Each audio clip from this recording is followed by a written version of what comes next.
The street was nearly empty, except for the hiss of rain on pavement and the dull orange glow of a flickering lamppost. Jack pulled his hood tighter, his boots slapping against puddles as he cut across the block toward home. His body ached from the long shift, the kind of bone-deep fatigue only city work could bring. But his mind was already on the small duplex waiting for him on the little girl asleep inside. Who would stir at the sound of his keys in the lock? He almost missed her at first, the figure standing hunched beneath the lamppost, thin arms wrapped around herself as if she could hold back the rain. Jack slowed, instincts prickling. No one belonged out here at 2 a.m, least of all a girl who looked barely older than 20. Her hair clung to her face in wet strands, her eyes wide and darting, like a deer cornered on a highway. She startled when he stepped closer, her whole body tense as though she might bolt. "You shouldn't be out here alone," Jack said, keeping his voice low, steady, not wanting to scare her further. The rain drummed against his jacket, slid in cold rivulets down his collar. "I don't need your pity," she snapped, the words sharp enough to cut through the rain.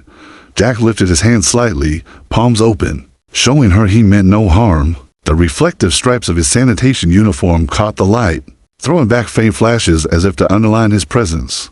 "I'm not offering pity," he replied. "I'm offering heat, running water, and no knives in the hands of strangers." She hesitated, biting her lip, and for a moment he saw her jaw tremble. Not just from the cold, something deeper sat in her chest, fear or pride or both. He noticed her shoes, thin flats, soaked through, clearly not meant for nights like this. He noticed, too, the straightness of her posture despite the shivering, the careful way she spoke even when angry, and the faint edge of refinement in her voice. She didn't belong on this street. "What happened?" he asked, softer now. Her gaze darted toward the dark end of the block, then back to him. I got robbed. My phone is dead. My bag is gone." She swallowed, shaking her head quickly before he could suggest anything more. "I don't want to call anyone. I just need a safe place until morning." Jack stood in silence, weighing his options. He thought of Lily, of the rules he lived by: no risks, no strangers near his daughter. But something in the girl's trembling hands, the defiance clashing with fragility, cut through his caution. He sighed. "I live 2 blocks from here," he said, adjusting the strap of his work bag. "It's not much, but it's warm. You can stay on the couch." She looked like she wanted to argue, but then her knees buckled slightly, her strength giving out. "Okay," she whispered. They walked side by side, Jack keeping a respectful distance yet alert to every sound behind them. The rain softened as they reached a small duplex, unlocking the door. He gestured her inside. The space was modest, tidy, with children's books on a shelf and a tiny pink backpack by the door. She glanced at it but said nothing. "Shoes off there," Jack instructed gently. "The couch is yours. Blankets in the closet." He handed her a towel and an old sweatshirt, pointing toward the bathroom. "Water takes a minute to get warm.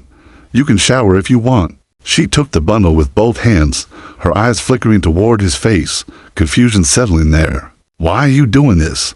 Jack rubbed the back of his neck. "Because you looked like you needed help, and because I'd hoped someone would do the same for my daughter if she was ever in trouble." She flinched at the word daughter, but said nothing more.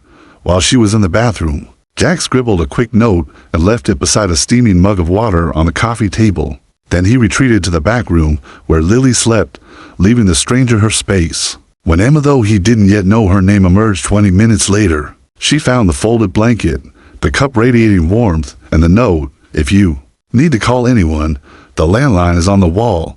Don't hesitate to grab more blankets. Please keep the door closed. My daughter is a light sleeper."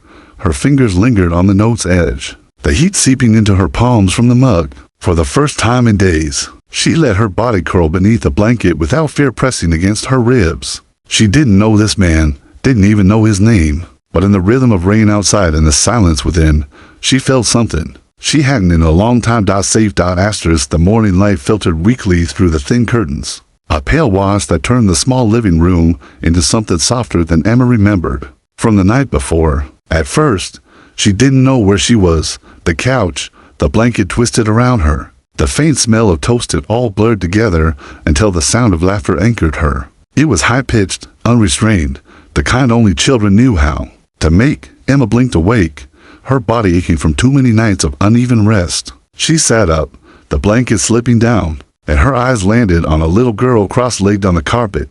The child's curls bounced as she stacked bright blocks into a tower that leaned dangerously. She looked up and froze, then grinned so wide. Her cheeks dimpled. "Good morning," the girl chirped. "You're the princess who slept on our couch." Emma blinked, startled, then laughed despite herself. "Excuse me, my name is Lily." The girl said proudly. "Daddy said a nice lady stayed over because she was cold and rain on."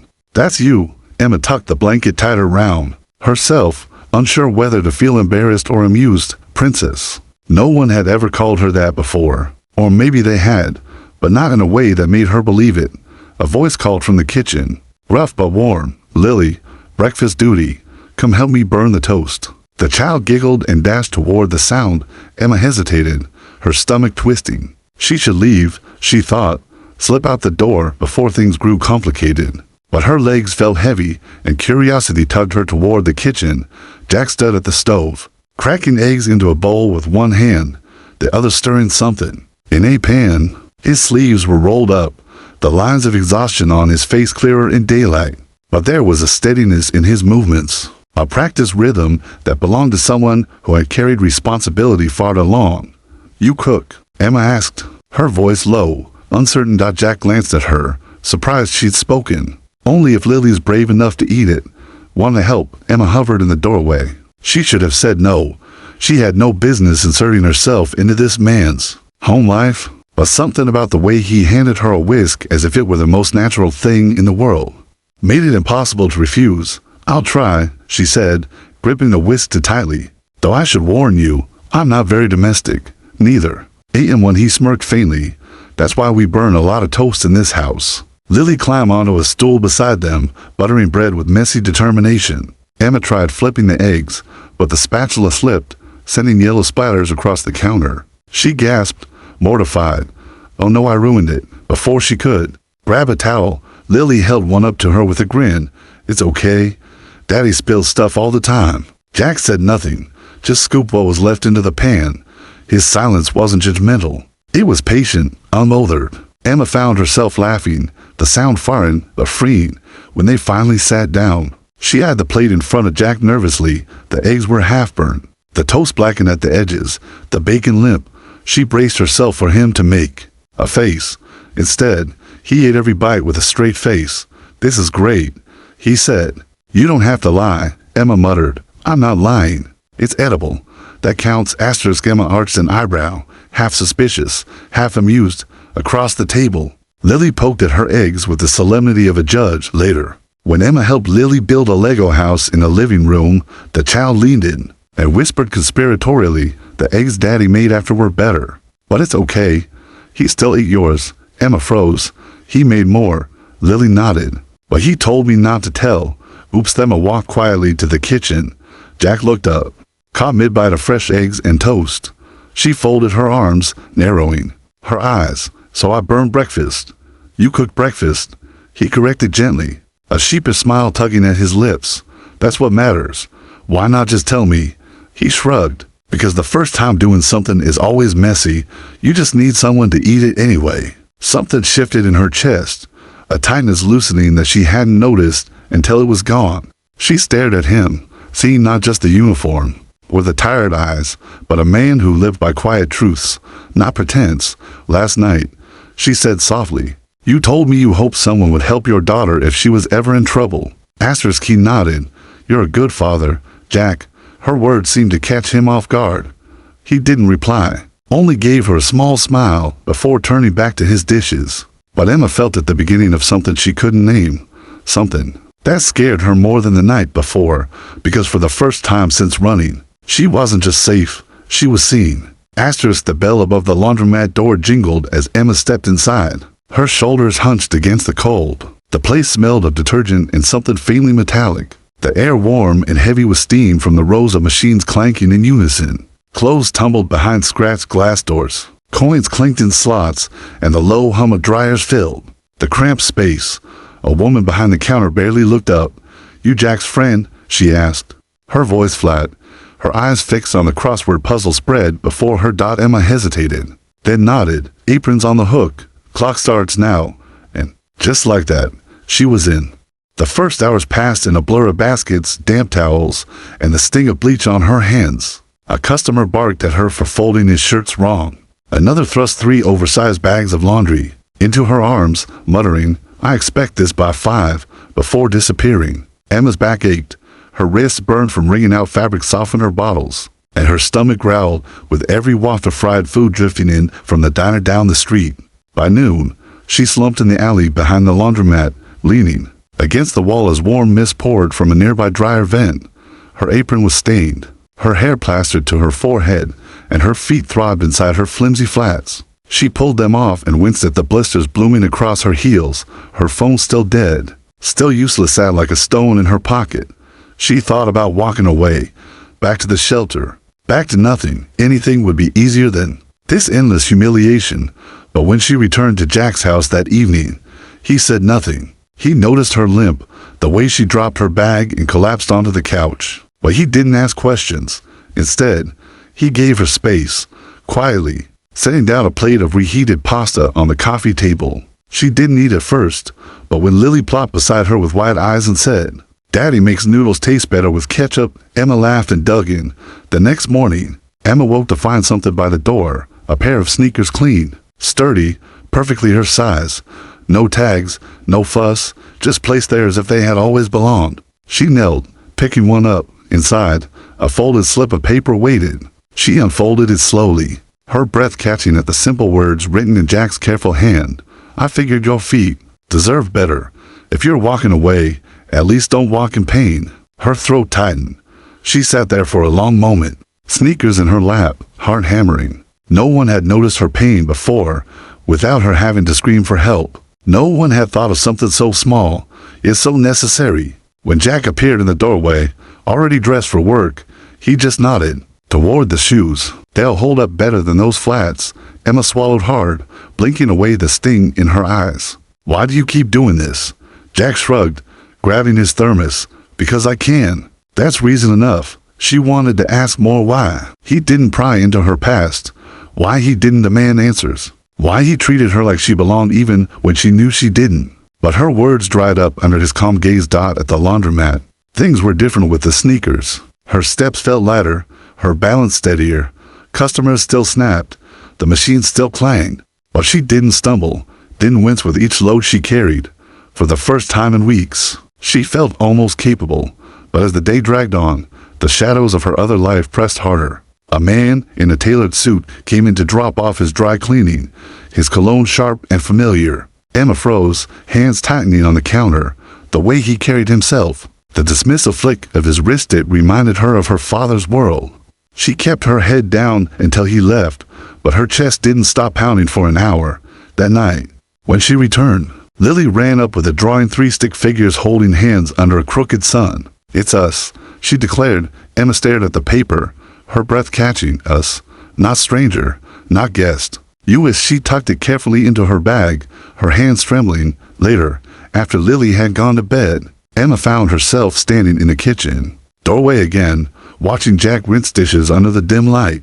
The sneakers were still by the door, drying from the rain. "You didn't have to," she said quietly. He looked up, confused. "Didn't have to what?" "The shoes, the food, the job, any of it." Jack dried his hands and leaned against the counter. "Maybe not, but you're here, and I don't turn away people who need a hand. Simple as that." Emma held his gaze, searching for some catch, some hidden angle. But all she found was steady sincerity. It disarmed her more than cruelty ever had. She turned away quickly, afraid he might see too much in her eyes. Because the truth was clawing at her truth. She could not tell him yet that she was not some lost student, not a drifter, that her last name, if spoken, could buy this entire block. But for now, in this little house with children's books on the shelf and sneakers by the door, she wasn't Emma Hayes, daughter of a millionaire. She was just Emma, and somehow, that felt like enough. The rain had returned that night, softer than the storm that first brought Emma to Jack's door, but steady enough to fill the silence with its own rhythm. Jack had just finished a double shift, his shoulders heavy as he stacked his boots by the door. Lily was already asleep, her small breaths audible down the hallway. The house was quiet until Jack noticed the faint glow in the kitchen. Emma sat at the table, a mug of untouched tea in front of her. She wasn't looking at it. Her hands gripped a small stuffed bear lily's bear, her knuckles wide around the worn fabric. Her shoulders trembled though she tried to hold still.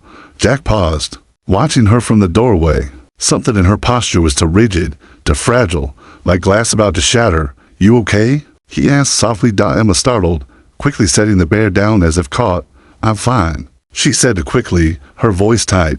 Jack stepped closer, keeping his movements slow. "Careful. You're holding a stuffed animal like it's a lifeline." "That doesn't look fine to me." Emma pressed her lips together, her eyes darting to the window where the rain traced crooked paths. For a long moment, she said nothing. Then the words tumbled out, fractured, halting.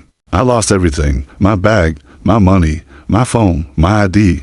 I don't even know who I am without it." Jack leaned against the counter, arms folded, but his tone was gentle. "Losing things doesn't mean you're lost." Her jaw clenched. "You don't understand." "Then help me," he said. "Make me understand." Her eyes shimmered, but she shook her head violently. "No, I can't. It's complicated." Jack didn't press. He had seen too many people close up when pushed too hard. He'd learned. Patience with Lily learned that sometimes silence was the only bridge. Instead, he sat across from her, reached for the bear, and set it carefully back in front of her. "You don't have to be strong all the time. Not here." The words hung in the air, heavier than the rain outside. Emma blinked rapidly, her throat tight. No one had ever given her permission to collapse before, and she wasn't ready to, not yet, but the crack had formed. She left the table without another word, but the sound of her door closing was softer than before, almost reluctant.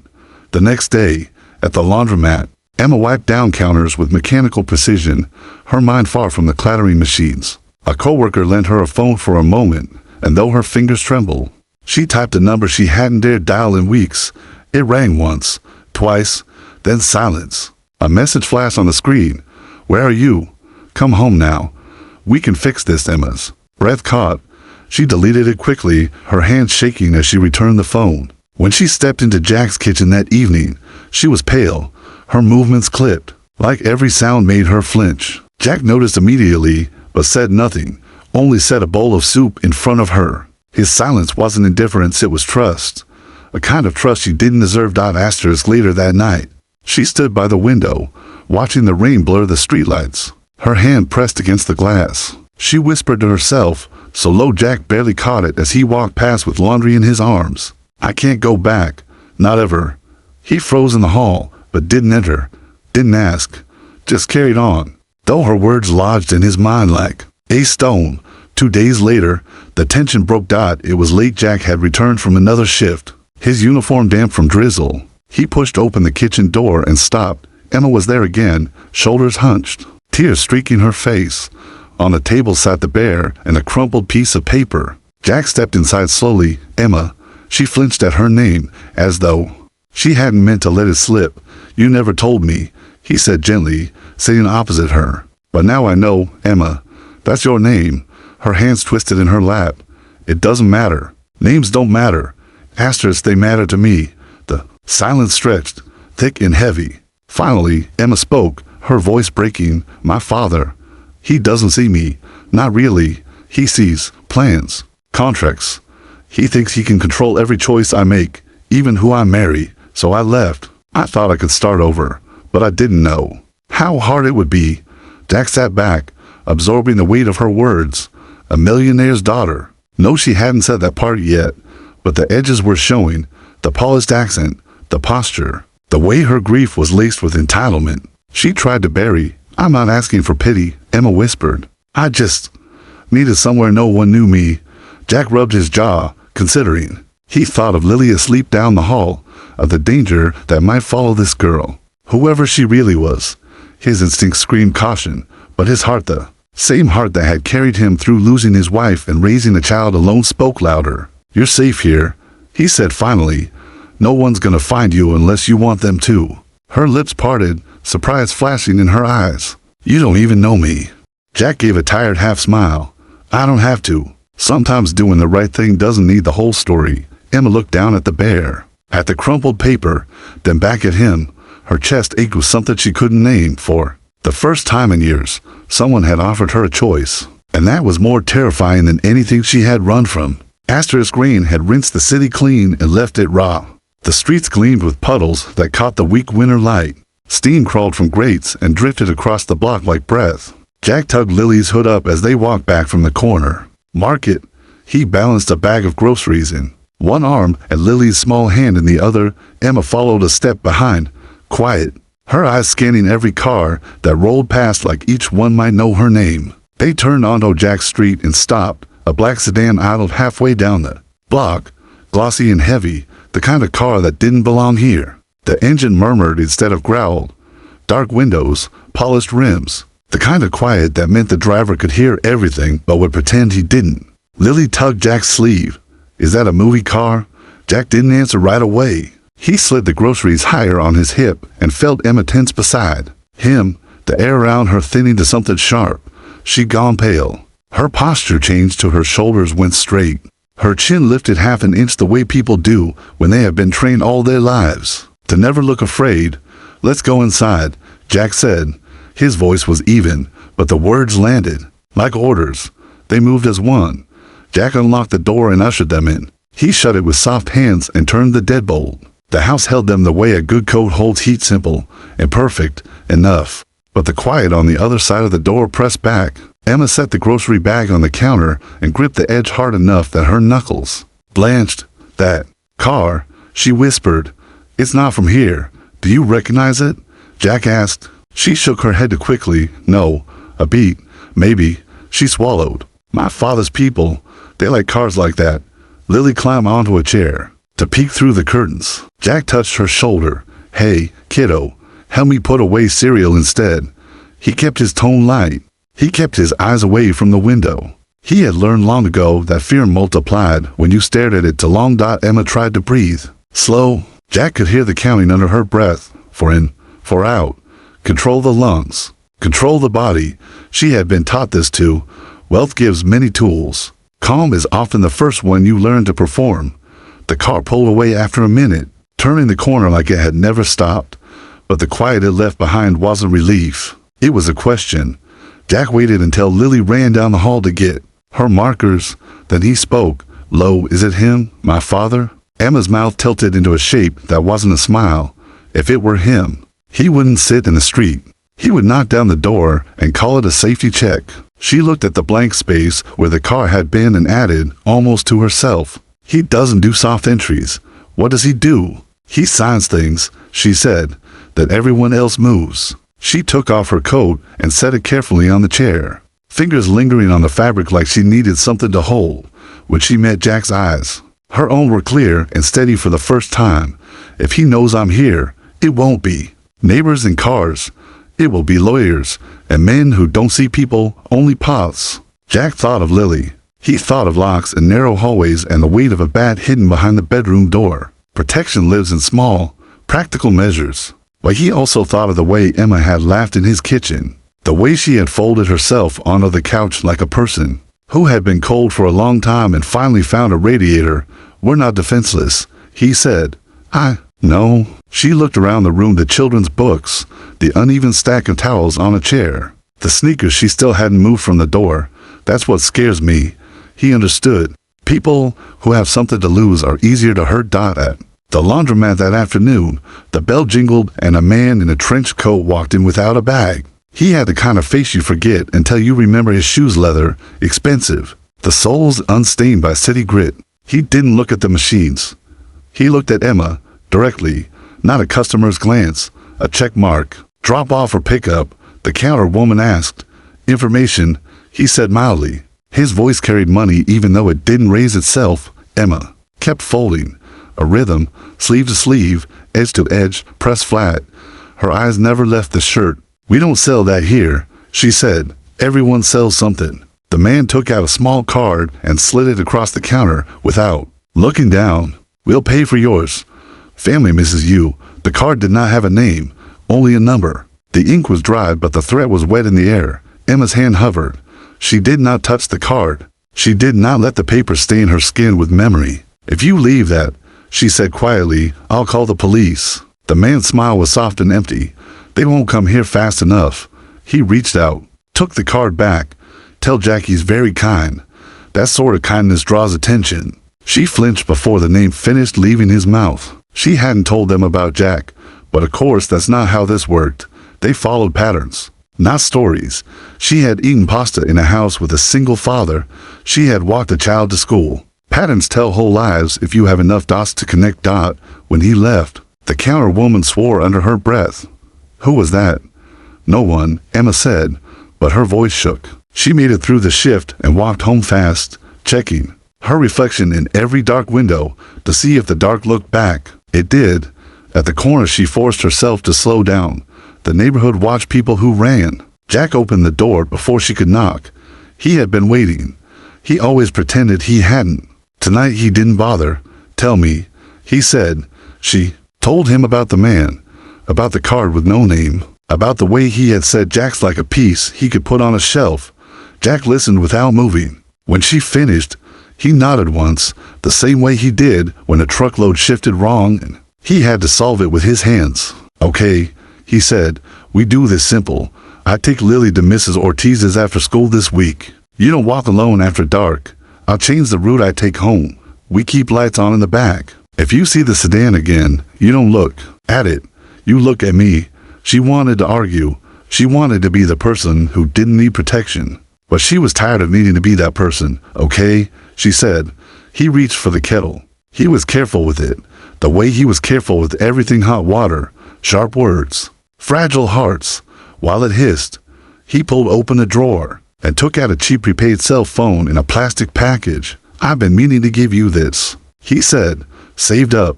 It's not much. It calls. It texts. It has a flashlight. If you need me, I'm a button away. Her eyes shone. Jack, it's not a gift, he said, awkward. It's logistics. But she knew better.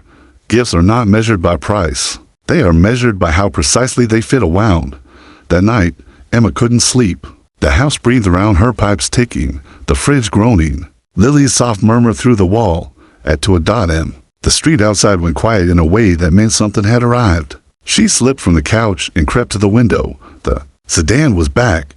This time it didn't idle. It simply sat with the engine off and the knife folded neatly around it. A silhouette in the back seat, faint as a thought, lifted a phone. A small light bloomed and died. Emma stepped backward until her calf hit the couch. She pressed the prepaid phone to her chest like it could steady the beat. A floorboard eased behind her. Don't turn on the light, Jack whispered. He was a shadow beside her. Just tell me yes or no. Yes, she breathed. He didn't curse. He didn't reach for bravado. He did the small, strong things. He moved Lily's backpack from the door to the bedroom. He set his work boots beside the couch, laces tucked inside so they wouldn't clatter if he had to move fast. He stood with Emma at the window and learned the shape of the sedan the way a carpenter learns the grain of wood by looking until it stopped being a car and started being a problem he could measure. Tomorrow, he said quietly, we go to the precinct, we make a record. We put your name, whatever name you want, on paper. I thought you didn't want to know. Her voice wavered. I don't need to know to protect you, he said, but paper makes noise. Sometimes noise keeps wolves away. She almost laughed. It came out like a sob. My father doesn't mind noise, that we get louder, he said. Lily turned in her sleep and called out softly for water. The sound snapped a moment in half the thread outside, the life inside. Jack squeezed Emma's shoulder once and went to the kitchen. Tap on, tap off. A cup filled. A door clicked. Emma stayed at the window. The sedan remained still, patient. Rich people had time. They bought it by the hour. She knew that better than anyone. But she also knew something they didn't. Time moves differently in small homes where love keeps the lights warm. It stretches. It thickens. It teaches you how to wait without breaking. Asterisk. When Jack returned, he handed her a mug, tea, he said, and a question. She looked up. Do you want to keep running? He asked, or do you want to learn how to stand? Her answer was immediate and quiet and more honest than anything she had said in years. I want to stand. Good, he said. Then we stand together, outside. A match flared inside the sedan. The ember glowed, then vanished. The car slipped into gear and glided away, a dark thought saving itself for morning. Emma sat on the couch still holding the mug long after the tea went cold. She watched the door, not because she expected it to open, but because she had decided Something about what would happen if it did. In the tiny house with children's books on the shelf and sneakers by the door, fear didn't leave. It learned its place. Before dawn, she took the prepaid phone from the table and typed a message. To the number with no name. Stop. I am safe. She hovered, then deleted it letter by letter. Silence was not surrender. It was strategy. She set the phone down and lay back, eyes open to the thin gray of morning. Somewhere across the city, in a high-floor office with glass that refused fingerprints, a man would read a report and frown. He would circle a block on a map with a pen that cost more than Jack's rent, and call what his daughter had found a mistake. Emma closed her eyes and saw Lily's drawing 3 stick figures. One smaller, a crooked son. She decided to call it a plan. Asterisk, the hospital smelled of antiseptic and lemon cleaner, sharp enough to sting Emma's throat. She sat on the bed in a paper gown, and for taped to her arm. Her pulse still racing from the collapse at the laundromat. Her vision had gone black that afternoon while folding sheets, and when she opened her eyes, Jack was there, lifting her like she weighed nothing. His voice steady even as panic hid in the edges. Now, under the fluorescent lights, she felt exposed. The nurse had asked for her name for the intake form. She hesitated only a second, but it was enough. Emma Hayes, she whispered, and the sound felt like breaking glass. The nurse looked up, startled. Her pen hovered over the chart before she nodded briskly and walked out. Emma closed her eyes, but the echo of her own name wouldn't leave. Hayes, a name that bossed skyscrapers, a name that sent liars like wolves, a name she had tried to bury under rain and laundromats and burnt eggs. Jack stood at the foot of the bed, his hands shoved into the pockets of his jacket. He looked at her, waiting, not demanding, not accusing, waiting. Hayes, he said finally, rolling the syllable on his tongue as if testing its weight. That's not just a name you pulled out of thin air, is it? Emma's throat burned. She wanted to lie, to pretend it was coincidence, but the nurse's eyes had already betrayed her. People recognized Hayes. It was stamped across half the city. She looked at Jack, searching for judgment. All she found was the steady patience he carried everywhere. The patience of a man who fixed things with his hands because no one else would. My father, she said softly, is Richard Hayes. Jack didn't flinch. He didn't curse. He didn't even blink. He just leaned back in the chair and exhaled. Figures, he murmured. Emma's heart pounded. That doesn't bother you? Bothers me that you felt you had to hide it, he said, his voice calm. But the name itself, it's just letters. You're still Emma, the girl who can't cook eggs and trips over Legos. Her laugh broke into a sob, and she covered her face with her hands. You don't understand. My father doesn't let people leave him. He thinks I'm property. He controls everything, my accounts, my apartment, even who I talk to. He wanted me to marry someone I barely know because it made sense for business. I couldn't breathe anymore, so I ran. Jack stood and came closer, pulling her hands gently from her face. Listen, you're not property. You're a person. And as long as you're here, you're safe. No boardroom, no contract, no millionaire changes that. Emma stared at him, her chest aching. He spoke with such certainty, like walls of money couldn't crush them if they stood together. For the first time, she wanted to believe it. The door swung open. 2 men in suits stood there, their coats dry despite the drizzle outside. They carried clipboards, but their posture was wrong, to rigid, to alert. They weren't nurses. They weren't family. They were messengers, Miss Hayes. The taller one said smoothly, your father has been very worried. He sent us to escort you home. Emma froze. Jack stepped between her and the men before she could even react, his broad shoulders blocking their view. She's not going anywhere, he said flatly. The man's smile didn't falter. Sir, you don't understand. Her father, I don't care who her father is. Jack cut in. She's under medical care, and she decides when she leaves, not you. The second man shifted, irritated. We don't want trouble. Then you should go, Jack said, his voice like stone. The nurse returned, startled by the scene. The men slipped out as quickly as they had entered, but not before one of them glanced at Jack with a look that promised this wasn't finished. When the door closed, Emma gripped Jack's hand so tightly her nails dug into his skin. You shouldn't have done that, she whispered, her voice shaking. I told you, Jack said calmly. We stand together. Her tears came hot and fast, but this time she didn't hide them. She leaned into him, and he held her as if holding her was the most natural thing he'd ever done. Asterisk, the next evening, The sedan returned. It parked across the street, its lights off, its shadow stretching long against the sidewalk. Jack saw it through the curtains. Emma sat on the couch, holding the prepaid phone Jack had given her like a talisman. "They won't stop," she said quietly. "That we don't stop either," Jack replied. She looked at him, her heart swelling with something she couldn't name. "Why are you doing this? You could walk away. You should walk away." Jack shook his head. "Because Lily likes you. Because you laugh at burnt toast. Because you remind me that people aren't measured by what they own. And because you look like you needed someone to stand beside you. That's enough for me." Emma pressed her hand over her mouth, the weight of his words crashing through her. No one had ever loved her without conditions, without demands, not even her father. But the walls of wealth don't collapse easily. 3 days later, Emma opened the mailbox outside Jack's house to find a crisp white envelope. Inside was a single sheet of paper. No greeting, no signature, only a sentence typed in bold. "Come home, or Jack loses what little he has." Emma's knees buckled. Her world, already fragile, tilted again. Her father had found the crack, and he was ready to break it wide open. She slipped the paper into her coat, her mind spinning. Jack couldn't know, not yet. If he knew, he would fight, and if he fought, her father would crush him. But when she stepped back inside, Jack's eyes found hers immediately. He didn't need to see the letter to know something had changed. "You're shaking," he said softly. Emma forced a smile. "I'm fine." But Jack had lived long enough with lies, wrapped in brave faces. He didn't call her out. Not yet. He simply took her coat, hung it by the door, and set a mug of tea on the table. And Emma realized with a sick twist in her stomach that this was the most dangerous thing of all. She was no longer running from her father alone. She was dragging Jack and Lily into a storm that had leveled better people than her still. When Jack sat beside her and said, "We'll figure this out," she almost let herself believe it. Almost.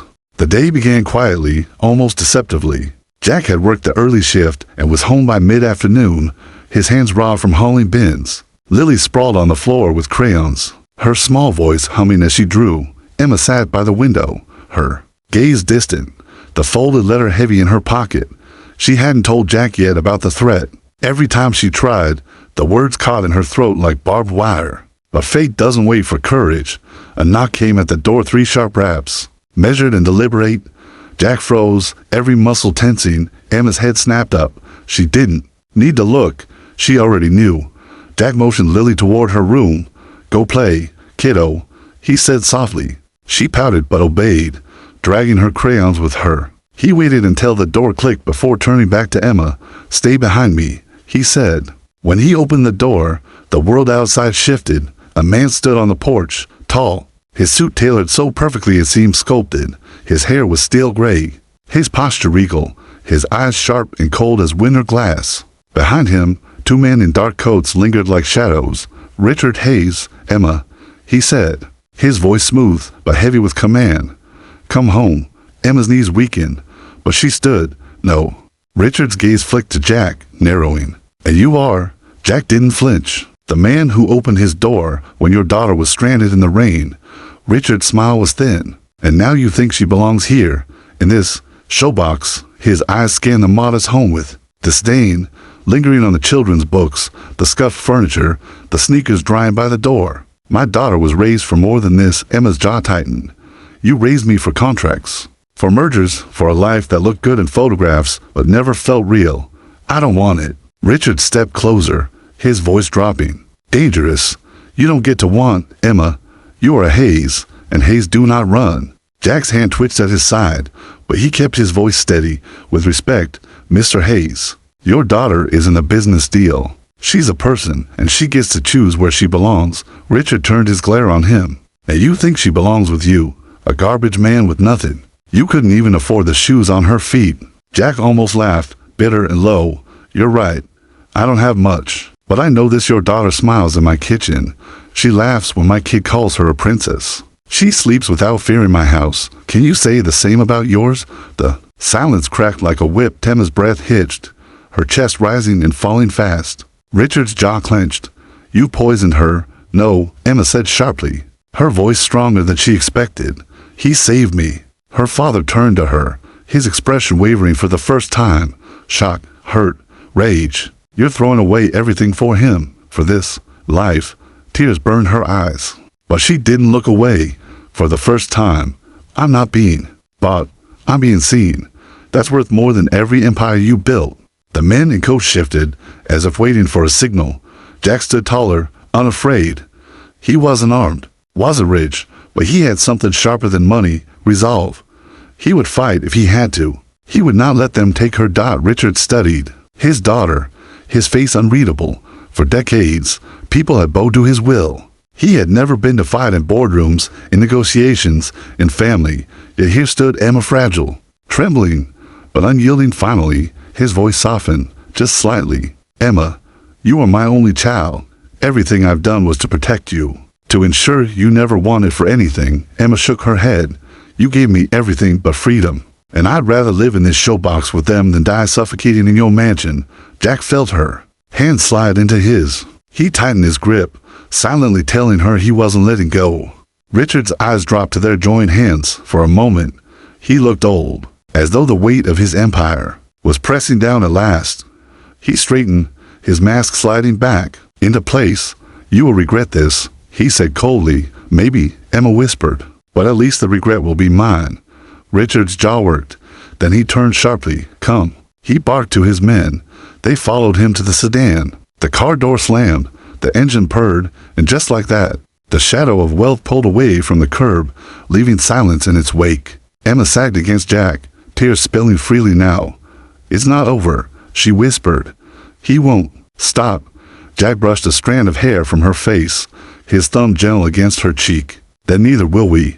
That night, the three of them sat on the worn couch. Lily climbed into Emma's lap, showing her the picture she had drawn. 3 stick figures holding hands under a crooked sun. The word home scrawled above. Emma hugged her tightly, her tears falling onto the paper. Jack watched them, his chest aching with something fierce and certain. He didn't need Emma's last name. He didn't need her father's approval. What they had was more powerful than contracts and cars.